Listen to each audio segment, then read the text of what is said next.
விநாயகர் சதுர்த்தி பண்டிகையை முன்னிட்டு சென்னையில் பல்வேறு இடங்களில் வைக்கப்பட்ட விநாயகர் சிலைகள் கடலில் கரைக்கப்பட்டன. பல்வேறு இடங்களில் பிரதிஷ்டை செய்யப்பட்ட விநாயகர் சிலைகளை வாகனங்கள் மூலம் ஏற்றப்பட்டு ஊர்வலமாக பட்டினப்பாக்கம் கடற்கரைக்கு எடுத்துச் சென்றனர். இதையடுத்து அங்கு சிலைக்கு பக்தர்கள் பூசைகள் செய்து கிரேன் மூலம் தூக்கிச் சென்று கடல் நீரில் கரைத்தனர்.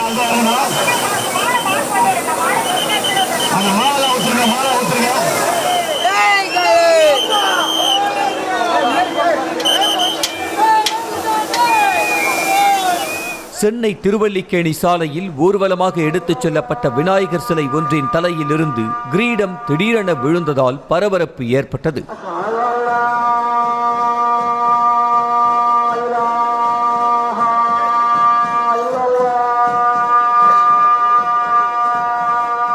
இதனிடையே இந்து மக்கள் கட்சியைச் சேர்ந்த 50க்கும் மேற்பட்டோர் விநாயகர் சிலையுடன் போலீசாரின் தடையை மீறி மசூதி சாலை வழியாக செல்ல முயன்றனர். அப்போது அவர்களை தடுத்து நிறுத்தி போலீசார் கைது செய்ததால் பரபரப்பு நிலவியது.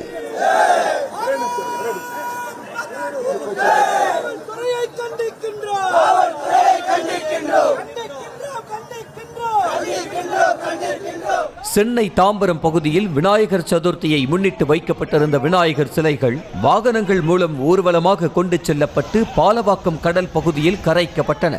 அப்போது கரைப்பதற்காக கிரேன் மூலம் தூக்கப்பட்ட சிலை ஒன்று கயிறு அறுந்து வேனில் விழுந்து உடைந்ததால் பரபரப்பு ஏற்பட்டது.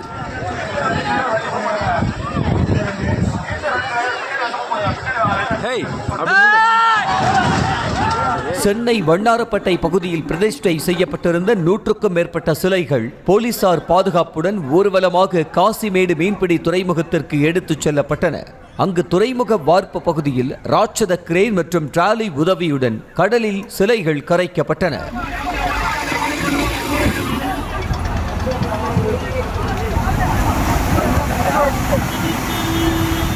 கிருஷ்ணகிரி மாவட்டம் ஹொசூர் மாநகர் பகுதியில் வைக்கப்பட்டிருந்த 50க்கும் மேற்பட்ட விநாயகர் சிலைகளை இந்து முன்னணி அமைப்பினர் வாகனங்களில் ஊர்வலமாக எடுத்துச் சென்றனர்.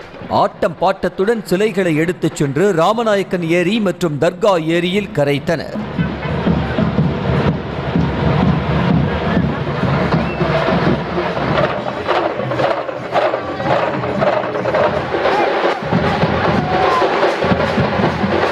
நீலகிரி மாவட்டம் கூடலூரில் விநாயகர் சதுர்த்தியை ஒட்டி 100க்கும் மேற்பட்ட சிலைகளை இந்து முன்னணியினர் பிரதிஷ்டை செய்திருந்தனர்.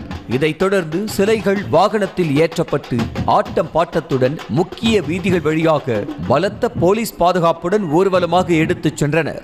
இதையடுத்து சிலைகளுக்கு 1001 தேங்காய்கள் உடைக்கப்பட்டு பாண்டியாறு புன்னம்புழா ஆற்றில் கரைக்கப்பட்டது.